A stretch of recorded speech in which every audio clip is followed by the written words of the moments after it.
അതല്ല എത്ര വേണേലും തട്ടിക്കോ എന്നെ പിടിച്ചോ, എനിക്കൊരു കുഴപ്പമില്ല. ഇപ്പൊ പിടിക്കണോ? എവിടെ വേണം പിടിച്ചാലും എനിക്ക് കുഴപ്പമില്ല. അങ്ങനെയല്ല, അങ്ങനെ ഒരു ശരീരം എനിക്കില്ല. അല്ല മനസ്സിലാവുന്നുണ്ടോ? നമുക്കിപ്പോ പേഴ്സണലി കാര്യമൊന്നുമില്ല, ഇങ്ങനെ തട്ടുന്നൊന്നും ഒരു കുഴപ്പമൊന്നുമില്ല. പക്ഷെ ഇതിപ്പോ നേരെ മറിച്ച് ഞാൻ ഈ പറഞ്ഞ അതേ ആളുകളെ ഇതേപോലെ ആരും തട്ടി സംസാരിക്കാത്തൊന്നുമല്ല.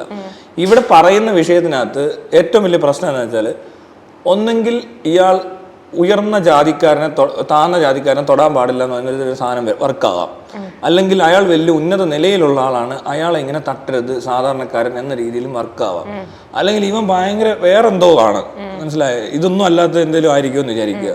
എങ്ങനെ കളിച്ചാലും ഇവന് താഴോട്ടാണ് ഇവനെ പ്ലേസ് ചെയ്യുന്നതെങ്കിൽ അയാൾ തട്ടിയ ചിലർക്ക് ഈഗോ ഉള്ളവർക്ക് ഇഷ്ടപ്പെടത്തില്ല.